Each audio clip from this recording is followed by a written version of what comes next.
Hello everyone, and welcome to the 77th episode in our AI and You podcast series. Today is Sunday, January 2nd, 2022, and I'm your host, Vicar Saidi. I'm a computer scientist and engineer, a lecturer, and a consultant. I'm also the author of several books. My most recent book is about artificial intelligence and is titled The Genome Affair. The Genome Affair is a speculative work. It examines what the world might be like if some of the more extraordinary capabilities forecast to be realized in AI over the next 20 to 30 years were actually realized today. Given the growing list of frightening existential threats humankind now faces, the book pays particular attention to the impact AI is expected to have on world affairs. The book is available in ebook format for those who prefer to read on a digital device, but it's also available in a high-quality paperback edition. The Genome Affair is available on Amazon, so I hope you'll take the time to read it and to leave a review.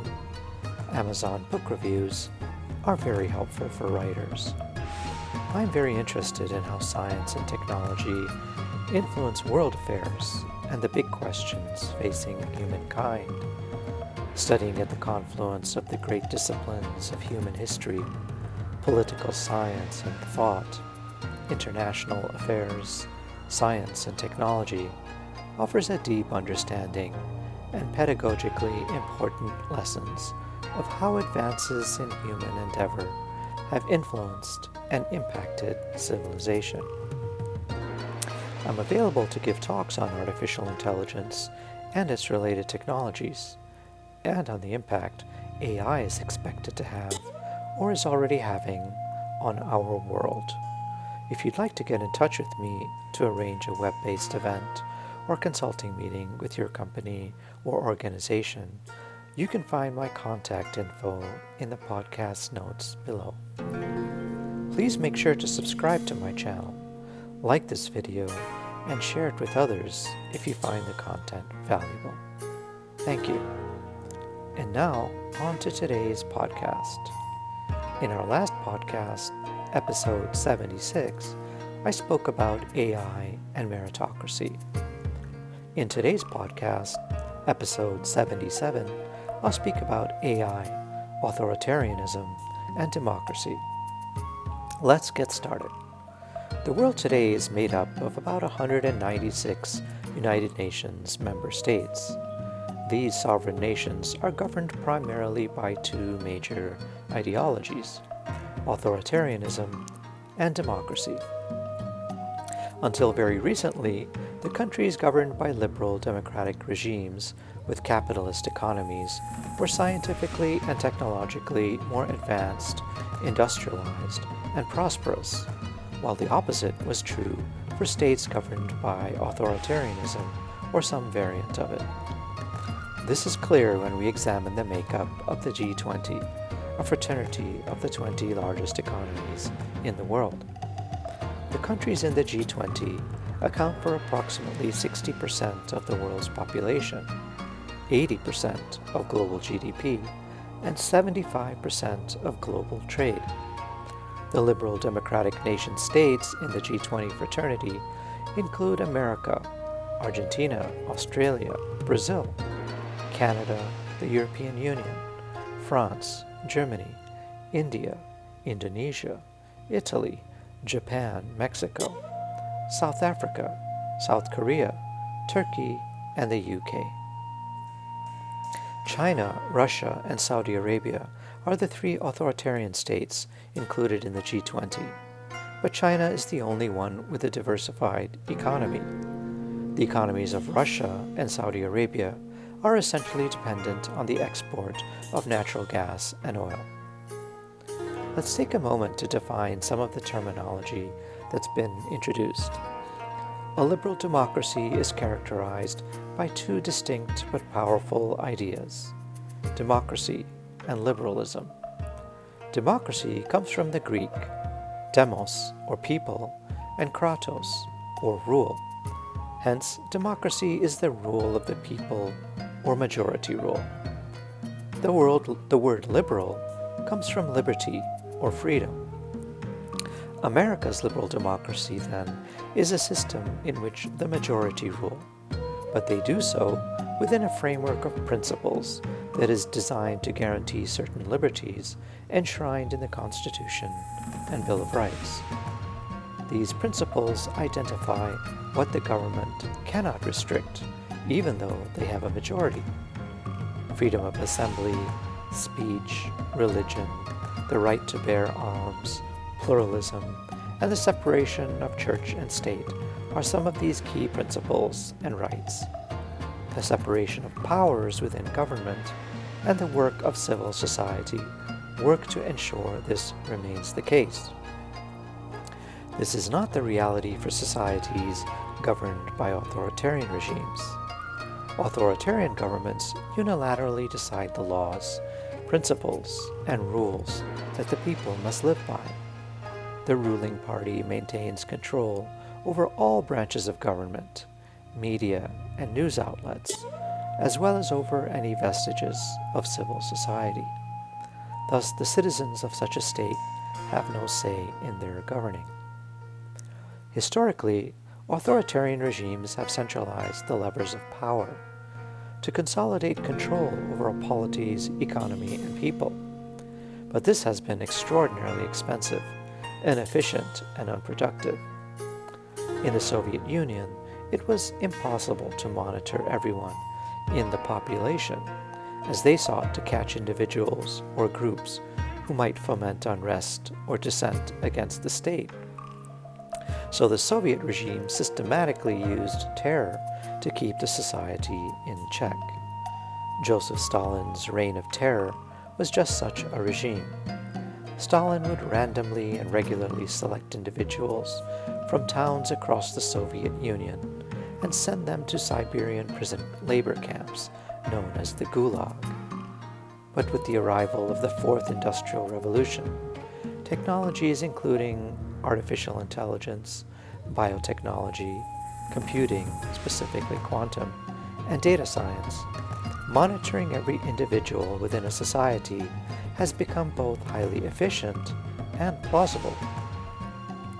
With AI's ability to surveil every single member of a population, track their every keystroke online, and monitor their physical movements throughout the day, totalitarianism in the 21st century has become a dystopian reality.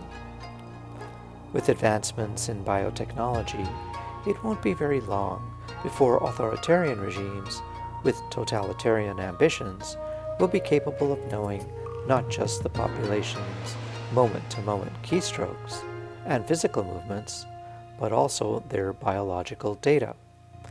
This will give such regimes unprecedented knowledge of how each individual actually feels about what is happening to them, to their family, to their community, and within their country. This new form of totalitarian control, datocracy, ruling through data, is a dystopian scenario unlike anything we've seen in history, and is enabled by humankind's greatest and most profound invention, artificial intelligence.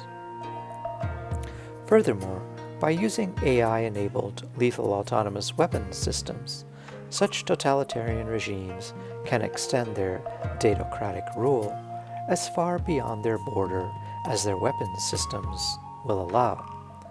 In fact, with sufficient incriminating personal data about the leaders of any distant society, subjugating them to a regime's datocratic authority may not even require the use of lethal autonomous weapons systems. Regarding the G20, there is some gray area that deserves to be clarified before we move forward. Many would argue that countries such as Brazil, India, and Turkey are no longer liberal democracies, but illiberal ones.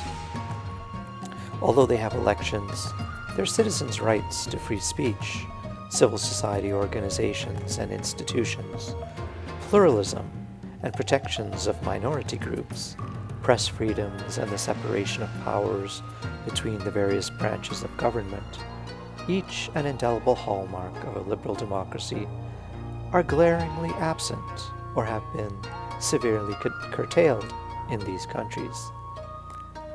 Now, given that China is the largest economy in the G20, governed by an authoritarian ideology, with totalitarianism rapidly creeping across the society via AI-enabled surveillance, and given that the United States is the largest nation-state governed by the liberal democratic ideology, it seems valuable to evaluate the strengths and weaknesses of each, with a goal of understanding which one might be best positioned for the future. We'll examine each country's recent past and present, whilst also considering the role that Fourth Industrial Revolution technologies are likely to play in strengthening or impeding governance under each of these ideologies. It's important to state that as science and technology advances to a point where they can be leveraged by those in power, it's not yet clear whether the authoritarian order or the liberal democratic one will win out and dominate the world for the remainder of the 21st century and beyond. Despite so much widespread pessimism about the outlook for the future of a liberal democratic and free market America and West, there are quite a few extraordinarily positive attributes to highlight, even today. In fact, if we were to write down all of America's positive attributes, we could stay busy for quite some time.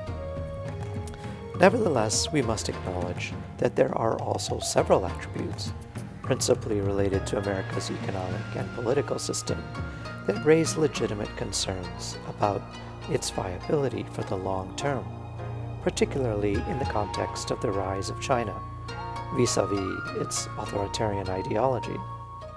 So let's begin by highlighting the key positive and negative attributes about America and compare this to a rising authoritarian, totalitarian China and see where this analysis takes us, particularly in light of the emerging Fourth Industrial Revolution technologies of AI, biotechnology, computing, and data science.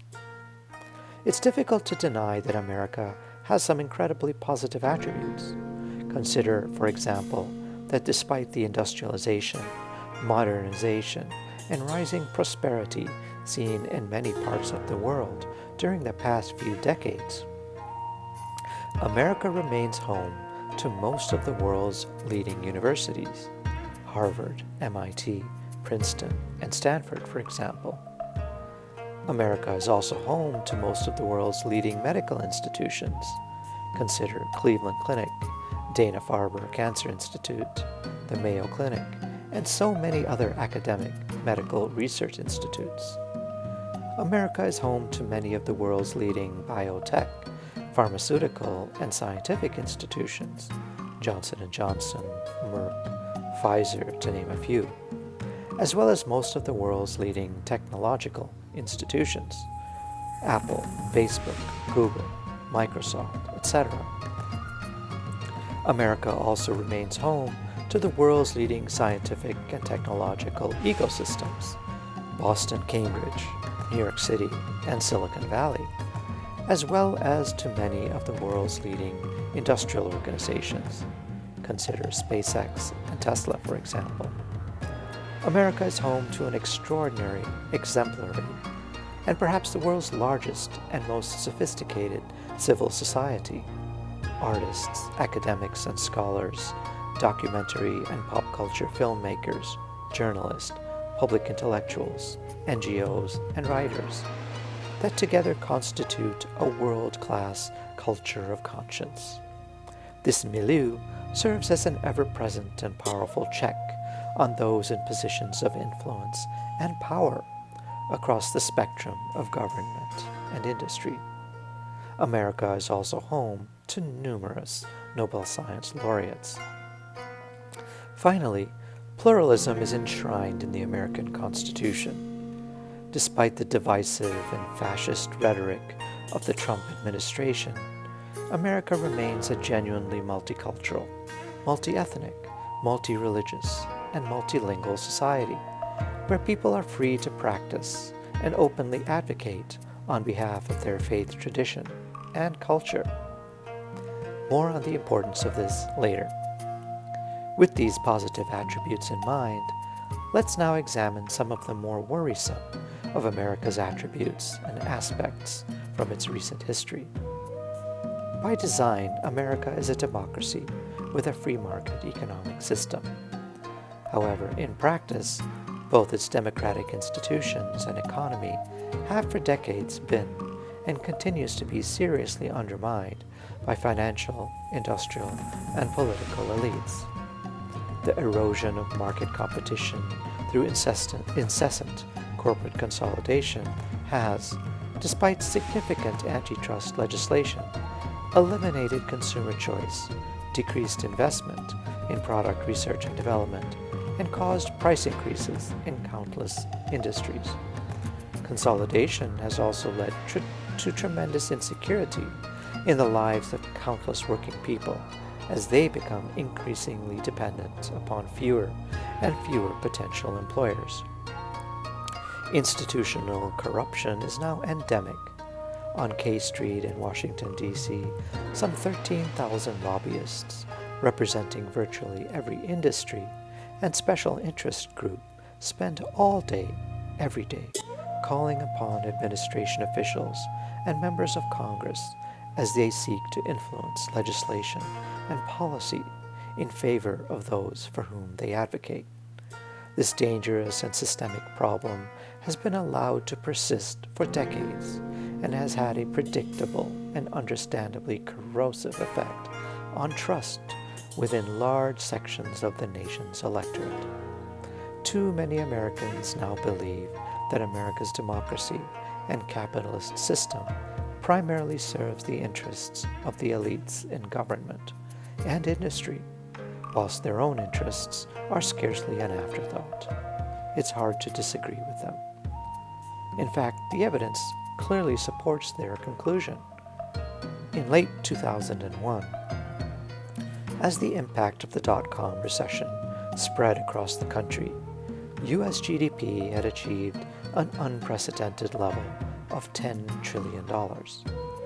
Government officials insisted the way out from the nation's socioeconomic quagmire was to return to growth in market activity as soon as possible. By 2019, U.S. GDP had reached $20 trillion. Yet most of the insecurity and social problems afflicting the society 20 years earlier were, in many cases, worse, even though the nation's GDP had now doubled. Data from academia and government statistics confirm that income and wealth inequality have also now reached levels not seen since the French Revolution. At this point, it's important to note that data and evidence also demonstrate that the combination of democracy and free market economics have served to continuously raise the standard of living of large populations, particularly in North America and across Western Europe, where the joint ideology has worked together inseparably to provide social cohesion and a relatively high standard of living for decades. Never in history has the broader society achieved such a standard of living as that enabled by democracy and capitalism. Nevertheless, corrupt, illegal, immoral, and unethical behavior by those who control the levers of power in government and industry have done tremendous harm to America, the world's largest, oldest, and preeminent democracy, and as such a beacon of hope and aspiration for the rest of the world. But now the reputation of the democratic free market economic system that has done so much to uplift people around the world has been sullied. However, we must recognize that the failure lies not within the liberal, democratic, and capitalist system. Rather, it lies with those who control its levers of power. This is confirmed by observing the performance of other democratic free-market economies, particularly those of Northern Europe and Scandinavia. Let's turn now to China and examine its characteristics and recent history more closely. Today's China is an economic miracle. It is undeniable and very difficult to rationally argue to the contrary. In 2001, the PRC's GDP was about 1% of global GDP. Today, it has risen to about 15% of global GDP. Current US GDP is about 3% of global GDP. The Chinese Communist Party has lifted nearly 500 million Chinese peasants out of poverty with their economic model of workshop of the world. But the Communist Party has not stopped there. Although China has only one world-class university, Tsinghua in the capital, Beijing, they are advancing rapidly in many areas of science and technology. Often it can be said by stealing intellectual property from Western corporations and universities. With a population of about 1.4 billion and an unaccountable one-party communist system that tolerates little dissent, they can collect human behavioral data without any restriction or resistance. This data is critical for various machine learning modalities used to train artificial intelligence systems. As a result, China today is a close second, just behind America, in their proficiency in AI. It's a shocking achievement when we consider that as late as 2015, China was barely a nascent player in the field of artificial intelligence. Of the approximately 500 supercomputers in the world today, China has 225, while the US has 125. The remainder are spread across Canada, Japan, South Korea, the UK, and a few other developed economies. The Chinese are also advancing rapidly in other Fourth Industrial Revolution technologies, including biotechnology and quantum computing, and they're developing advanced AI systems for the continuous and intimate surveillance of their population. It is impossible to move forward without acknowledging what China has achieved in such a short period of time, albeit some of their key technological achievements do not bode well for ordinary Chinese people. China today remains a one-party authoritarian system first founded in 1911 following the fall of Imperial China. By 1949, the Chinese Communist Party, led by Mao Zedong, had defeated the Chinese nationalists under Chiang Kai-shek in the Civil War, and the nationalists had retreated to Taiwan.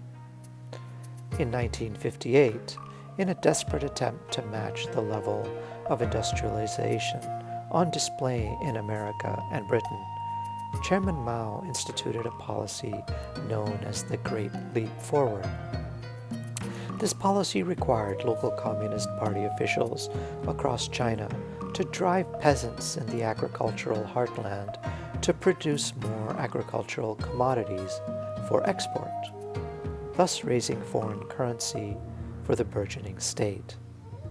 Mao desperately wanted to increase foreign currency reserves to industrialize and militarize China.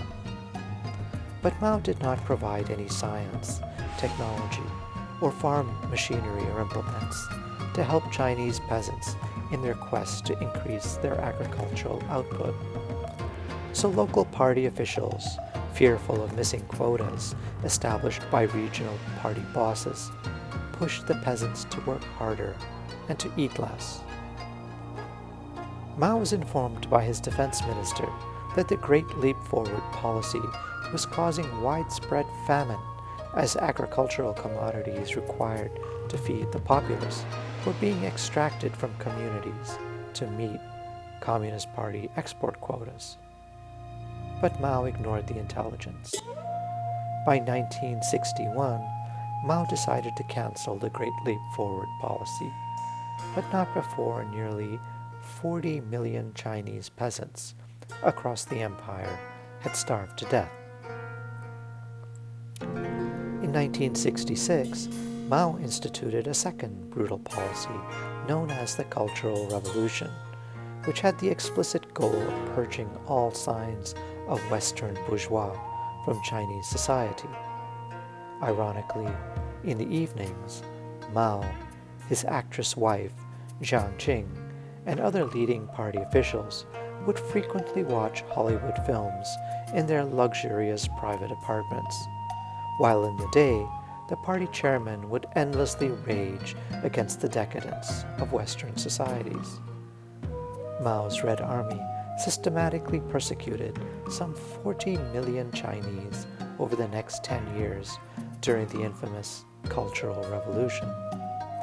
The precise number of Chinese who perished during this period remains a matter of debate, but it is estimated by the time of Mao's death in 1976, tens of millions of Chinese citizens had lost their lives.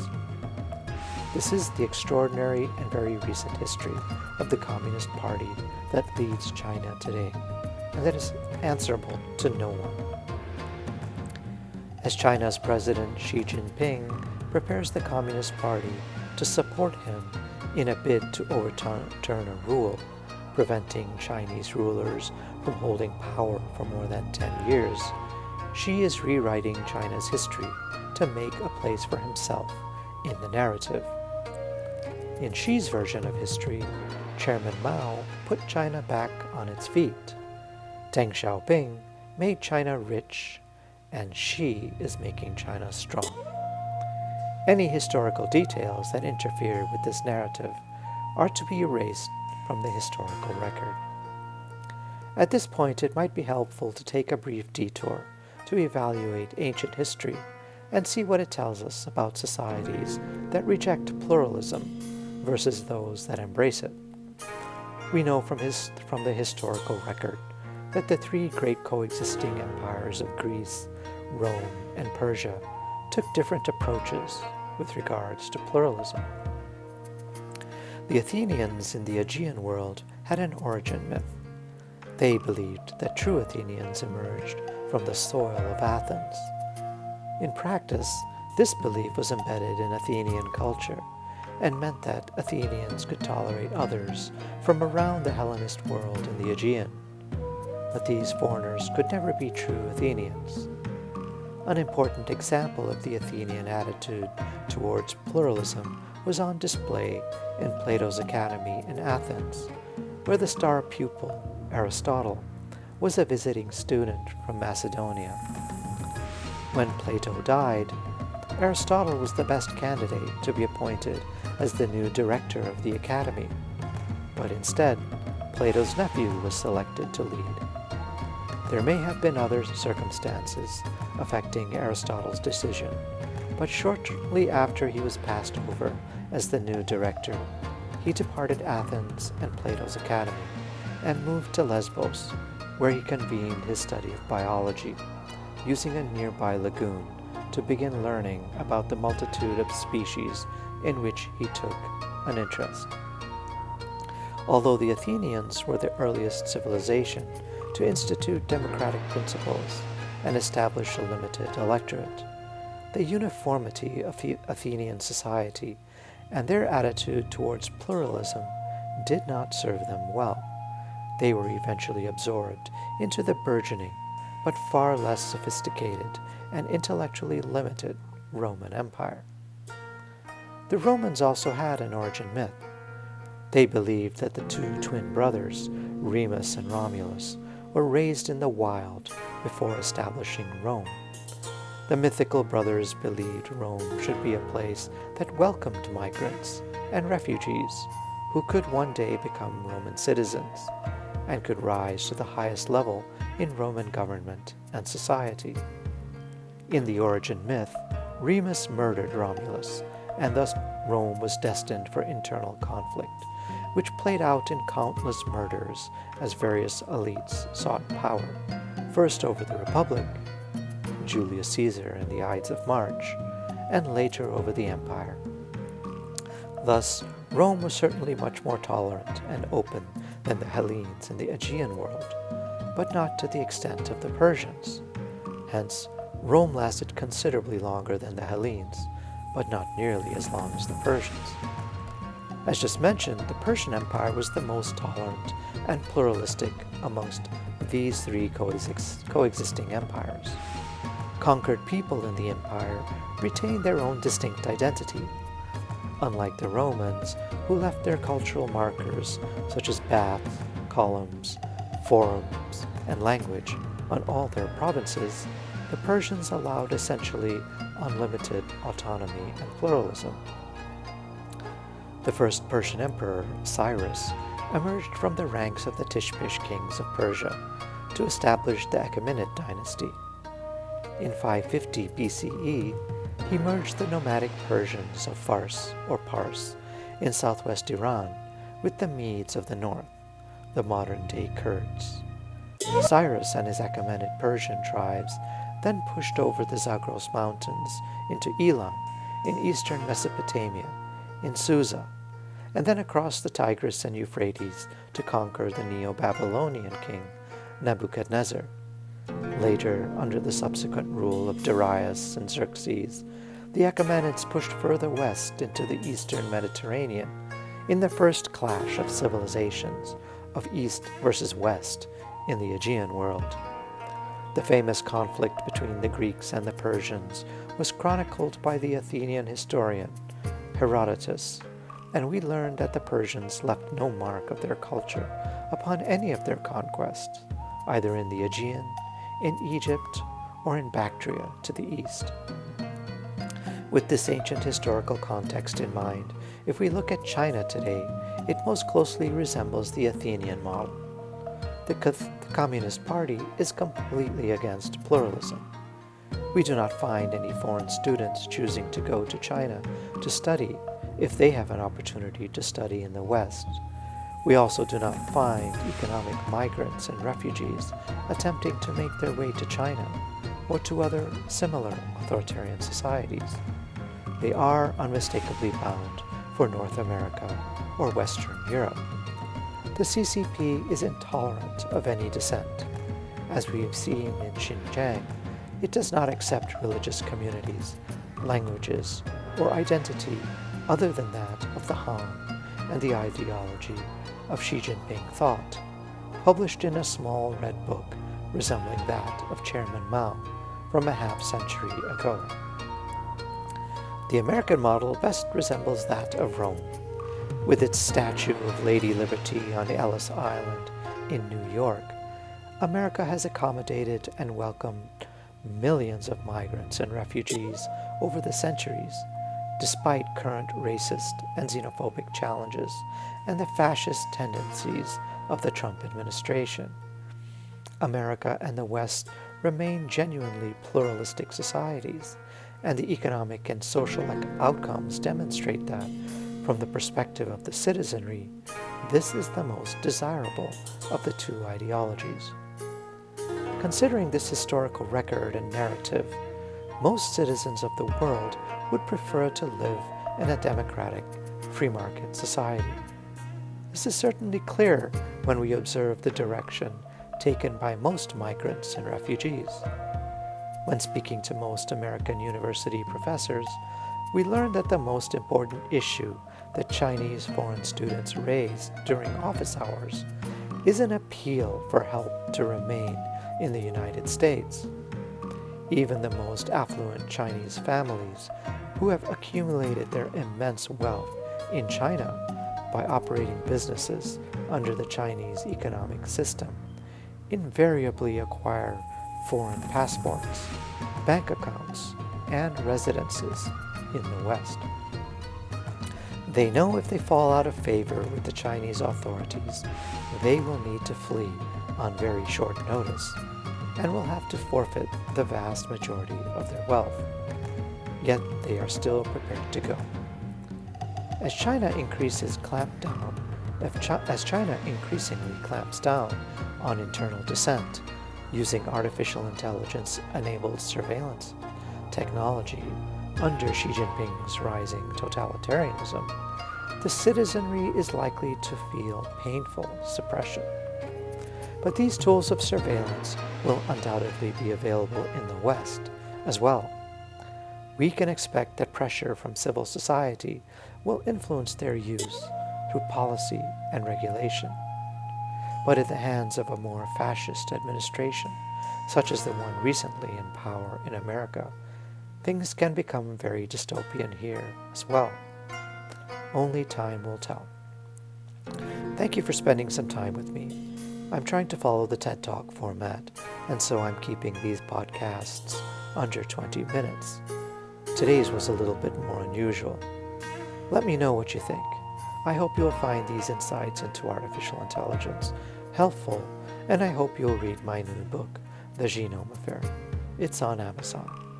Until next time then, this has been the AI and You podcast with author Vicar Saidi.